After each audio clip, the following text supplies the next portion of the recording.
사도신경으로 신앙 고백하시겠습니다. 전능하사 천지를 만드신 하나님 아버지를 내가 믿사오며 그 외아들 우리 주 예수 그리스도를 믿사오니 이는 성령으로 잉태하사 동정녀 마리아에게 나시고 본디오 빌라도에게 고난을 받으사 십자가에 못 박혀 죽으시고 장사한 지 사흘 만에 죽은 자 가운데서 다시 살아나시며 하늘에 오르사 전능하신 하나님 우편에 앉아 계시다가 저리로서 산자와 죽은 자를 심판하러 오시리라. 성령을 믿사오며 거룩한 공회와 성도가 서로 교통하는 것과 죄를 사하여 주시는 것과 몸이 다시 사는 것과 영원히 사는 것을 믿사옵나이다. 아멘. 오늘 함께 보실 말씀은 사무엘상 10장 24절부터 27절 말씀입니다. 구약 성경 424면에 있습니다. 구약 424페이지 사무엘상 10장 24절부터 27절 말씀입니다.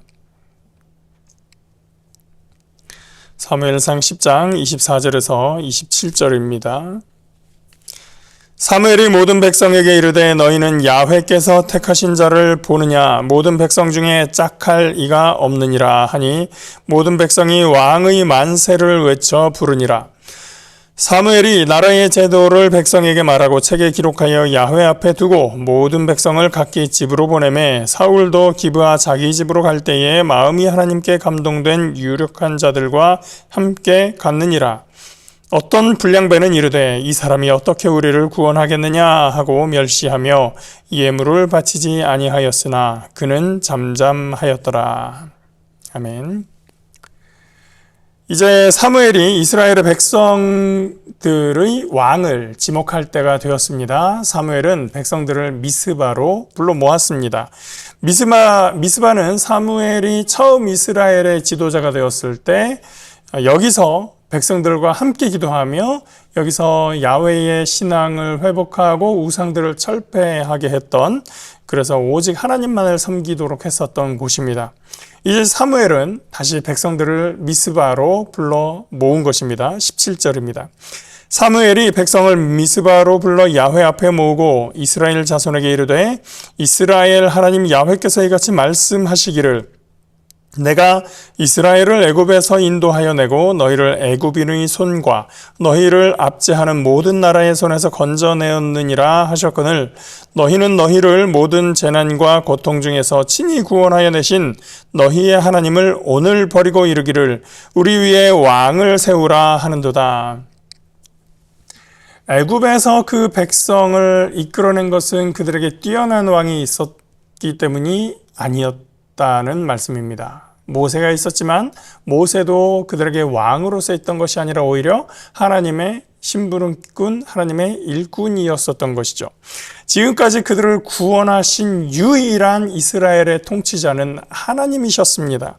그런데 이 백성이 하나님의 통치하심에는 관심이 없고 눈에 보이는 왕을 달라 하는 것을 하나님은 마지막으로 짚고 넘어가시는 것입니다. 그럼에도 불구하고 이제 그들의 요청을 들어주기 위한 절차에 들어갑니다. 19절 계속 읽습니다. 그런즉 이제 너희의 지파대로 1000명씩 야훼 앞에 나오라 하고, 여기에 1000명이라고 하는 것은 1000명이라고도 읽을 수 있지만 혈족 단위, 시족 단위로 읽을 수가 있습니다. 클랜이라고 영어로 한다고 하는데요. 자, 그 1000명씩 혹은 혈족대로, 씨족대로 이렇게 모여 앉게 하고 제비뽑기를 하게 됩니다. 이 제비뽑기 의례는 하나님께서 자신의 왕을 지시하는 하나님의 방법이었습니다. 이제 본격적으로 제비뽑기가 시작이 됩니다.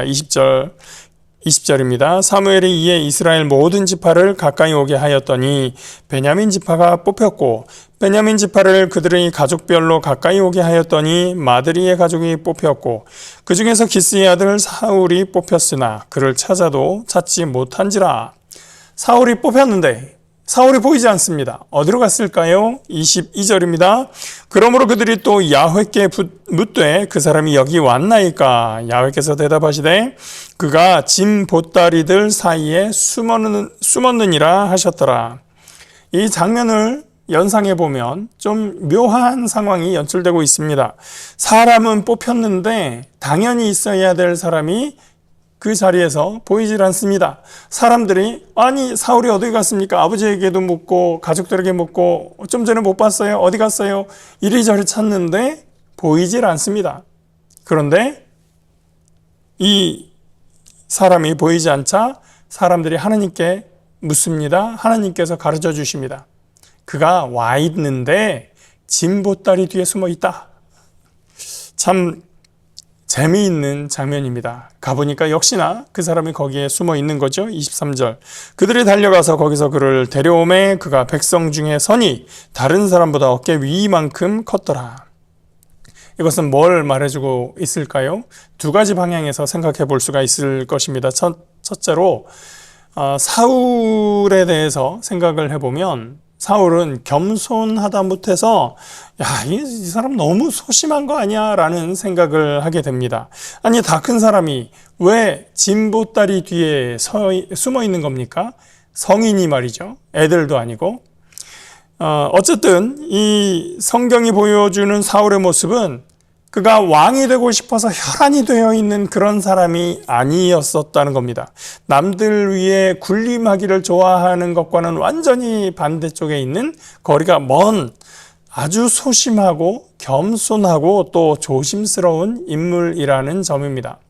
두 번째로 여기서 볼 수 있는 것은 하나님 편에서 볼 때 숨는다고 숨어지지 않는다는 겁니다.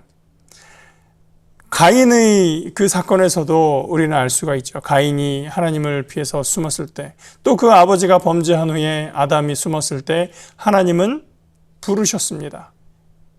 아담아 어디 있느냐? 가인아 어디 있느냐? 하나님이 몰라서 부르셨을까요? 그에게 자백하고 나오라 라고 이야기하시는 것이죠. 하나님 다 알고 계시면 하나님 쪽에서는 다 보고 계신다는 거예요. 그런데 사람들은 하나님으로부터 숨으려고 하죠. 이 제비뽑기 방식이 여호수아서에서도 나오죠. 아이성에서 패전이 있은 후에 아간이 뭔가 잘못을 저지르고 숨어듭니다. 그때의 아간을 찾아내는 방법이 바로 이 제비뽑기였었습니다. 또 사무엘상 14장에서는 누가 음식을 먹었지라는 것을 밝혀낼 때도 제비뽑기를 해서 요나단이 발각되게 됩니다. 이 장면을 통해서 말하고자 하는 것은 무엇입니까? 하나님께서 일하시는데 하나님의 눈을 피해서 숨는다고 숨어지지 않는다는 것입니다. 요나의 경우에도 그랬습니다. 하나님이 찾으시는데 숨을 방도는 없는 것이죠. 저는 이 23절 장면을 보면서 참 재미있다고 생각을 했습니다. 진보다리 뒤에 꽁꽁 숨어 있는 이 어른이 가서 데리고 오다 보니 이 사람이 우뚝 섰는데 데리고 오는 사람의 머리 위로 머리가 하나 더 있는 거예요. 참 키가 그렇게 크고 사람들보다 머리 하나가 더 있는 그런 사람이 그 진보다리 뒤에 쭈그리고 숨어 있는 모습이 너무나 우습다라는 생각을 하게 됩니다. 그러나 그는 이제 우습게 보면 안 되는 이스라엘의 지도자, 이스라엘의 왕이 되는 사람입니다. 이제 사무엘이 말합니다. 24절입니다. 사무엘이 모든 백성에게 이르되 너희는 야훼께서 택하신 자를 보느냐? 모든 백성 중에 짝할 리가 없느니라 하니 모든 백성이 왕의 만세를 외쳐 부르니라. 짝할 리가 없다라는 말은 상대할 사람이 없다, 맞설 사람이 없다라는 뜻입니다. 박수도 손뼉이 마주쳐야 소리가 난다고 씨름을 해도 상대가 있어야, 짝이 있어야 씨름을 할 수가 있습니다. 그런 맞설 상대가 없다라는 것입니다. 제비를 뽑아서 나왔으니 하나님이 지명한 사람이 맞는데 이 사람의 외모를 보니 이 사람과 맞서서 그 사람보다 이 사람이 더 나은데요 라고 할 만한 사람이 없다는 얘기입니다. 사람들이 보기에 왕으로 모시기에 키도 크고 아주 합당해 보입니다. 처음 볼 때 처음 사울이 등장할 때 성경은 그가 준수하다고도 이야기했습니다. 잘생기기까지 했습니다. 사람들이 모두 다가 마음에 흡족합니다. 그래서 기뻐서 왕에 대하여 만세를 외치며 그를 환영하는 것입니다. 이제 사울이 왕이 될 사람으로서 백성들에게 선을 보인 것이지 지금 왕이 된 것은 아닙니다. 취임식은 11장에 가서 나오게 됩니다. 이제 사무엘은 새로운 왕이 세워진 후에 새로운 나라의 제도를 정리합니다. 25절 사무엘이 나라의 제도를 백성에게 말하고 책에 기록하여 야훼 앞에 두고 모든 백성을 각기 집으로 보내매. 그것을 마지막으로 이 모임은 해산하고 백성들도 사울도 각기 집으로 돌아가게 됩니다. 26절입니다. 사울도 기브아 자기 집으로 갈 때에 마음이 하나님께 감동된 유력한 자들과 함께 갔느니라. 이제 사울 곁에는 유력한 자들도 있습니다. 유력하다라는 것이 무슨 뜻이냐? 각 지파에서 나름 지명도가 있는 사람들, 그런대로 발언권이 있는 사람들이 함께 했다. 이렇게 읽을 수도 있고, 말 그대로 힘 있는 사람, 좀 뭔가 건장한 사람, 용사들을 말할 수도 있습니다. 아무튼 26절까지는 전반적으로 사울에 대한 환영 일색의 분위기가 느껴지게 됩니다. 그런데 27절에 가서 반전이 나타나게 됩니다. 27절입니다. 어떤 불량배는 이르되 이 사람이 어떻게 우리를 구원하겠느냐 하고 멸시하며 예물을 바치지 아니하였으나 그는 잠잠하였더라. 어떤 사람은 사울이 선발되는 것을 환영하지 않았습니다. 이 사람이 어떻게 우리를 구원하겠느냐라고 얘기를 합니다. 왜 이런 말을 했을까요? 사실 이렇게 이야기하는 것은 납득이 좀 가지 않습니다. 하나님이 선택하시는 과정을 보여주기 위해서 제비뽑기를 했고 그 과정을 전부 다 처음부터 끝까지 지켜봤을 텐데 왜 이러는 겁니까? 그 다음에 다른 사람들의 키가 사울의 어깨밖에 오지 않을 만큼 훤칠한 장정인데 이런 사람을 왜 거부하는 겁니까? 몇 가지 가능성이 있습니다. 두 가지만 한번 얘기해 보려고 하는데요. 첫 번째, 사울이 베냐민 지파라서 싫었을 수 있습니다. 아시다시피 베냐민 지파는 이스라엘 지파 중에서 가장 작은 지파입니다. 수도 적고 미약한 지파입니다. 그런데 거기에는 그렇게 되어버린, 베냐민 지파가 가장 미약한 지파가 되어버린 역사가 있었죠. 사사기 19장에서 21장의 사건, 그것을 통해서 어떻게 보면 베냐민 지파는 이스라엘 지파들을 척지다가 이스라엘 지파들에게, 11지파들에게 심히 꾸지람을 들은 아주 수치스러운 지파라고도 할 수 있습니다. 그런 지파에서, 겨우 베냐민 지파에서 이스라엘 백성을 다스릴 왕이 나온다는 게 말이 돼? 라는 생각을 할 수 있었던 것이죠. 또 한 가지는 한편으로 자기가 왕권에 욕심이 있었나라는 생각도 해보게 됩니다.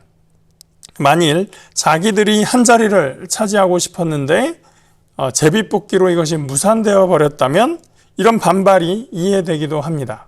이해된다고 해서 잘했다는 것이 아니라 그렇게 생각할 수도 있겠구나라는 설명이 된다는 것이죠.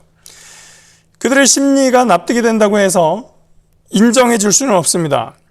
원래 이스라엘 백성이 왕을 요구했던 취지를 하나님은 기뻐하지 않으셨습니다. 그럼에도 불구하고 하나님은 이스라엘 백성들에게 왕을 주기로 결정하셨고 그 왕을 하나님이 선택하여 지명하여 주신 것으로 보여주셨습니다.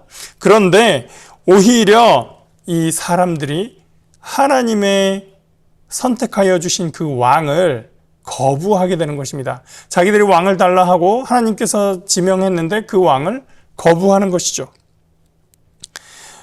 그러면서 그들의 주장이 무엇입니까? 우리가 이방 족속에게 공격을 받았을 때 이 사람이 우리를 구원할 수 있어? 겨우 이 사람이 그럴 만한 능력이 있어? 라고 얘기를 하는 겁니다. 이것은 반대를 위한 반대였던 것이죠.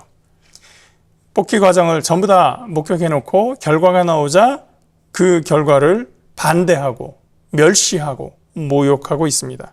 그래서 이들은 불량배가 되는 것입니다.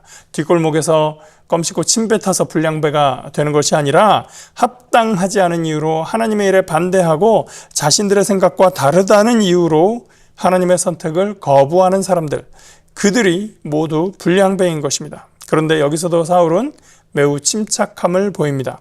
그들과 말거리하지 않습니다. 잠잠히 그들의 비난과 멸시를 견뎌냅니다. 저를 비롯해서 많은 분들이 이런 상황을 잘 참기 어려워할 것 같은데 사울은 이것을 참아냅니다. 때로는 사울처럼 침묵이 필요할 때도 있습니다. 지금 이 침묵이 필요하다라는 것을 알아채는 것이 지혜입니다. 오히려 하나님께 이 상황에 대해서 묻고 하나님의 마음을 갖는 것, 쉽게 서운함을 갖지 않고 하나님의 뜻을 품고 하나님의 때를 기다리는 것, 그것이 우리에게 필요한 지혜인 것이죠. 저와 여러분은 하나님의 일을 맡길 때에 짐꾸러미 뒤에 숨지 않으시기 바랍니다. 하나님께서 일하실 때 또 내 생각과 다르다고 해서 비난하고 거부하지 않기 바랍니다. 대신에 하나님의 마음으로 하나님의 때를 기다리는 지혜를 갖기 바랍니다. 그래서 하나님의 일이 이루어질 때 불량배의 자세가 아니라 그 일에 참여하며 합심하는 저와 여러분이 되시기를 주의 이름으로 축복합니다. 기도하겠습니다. 거룩하시고 좋으신 아버지 하나님 감사합니다. 하나님께서 일꾼을 세우시고 하나님께서 일을 이루어 나가실 때 우리가 그곳에 함께 있게 하시고 그 일에 동참케 하심을 감사합니다. 하나님의 일이 이루어질 때 나의 욕심, 나의 자존심을 위해서 싫어하고 불만을 가지고 쓸데없는 비난을 하지 않게 하여 주시고 또 이러한 비난과 모욕 속에서도 우리가 하나님의 뜻, 하나님의 마음을 품고 잠잠할 때와 하나님의 거룩한 분노를 낼 때를 가리는 지혜를 갖게 하여 주시옵소서. 그래서 하나님의 일이 이루어질 때 불량배의 자세가 아니라 그 일의 참여자로서 하나님의 일을 이루는데 동참하는 주의 일꾼들로 다 되게 하여 주옵소서. 오늘도 함께 하시고 역사하실 주님 감사드리옵고 예수 그리스도 이름으로 기도합니다. 아멘. 하늘에 계신 우리 아버지여, 이름이 거룩히 여김을 받으시오며 나라가 임하시오며 뜻이 하늘에서 이루어진 것 같이 땅에서도 이루어지이다. 오늘 우리에게 일용할 양식을 주시옵고 우리가 우리에게 죄 지은 자를 사하여 준 것 같이 우리 죄를 사하여 주시옵고 우리를 시험에 들게 하지 마시옵고 다만 악에서 구하시옵소서. 나라와 권세와 영광이 아버지께 영원히 있사옵나이다. 아멘.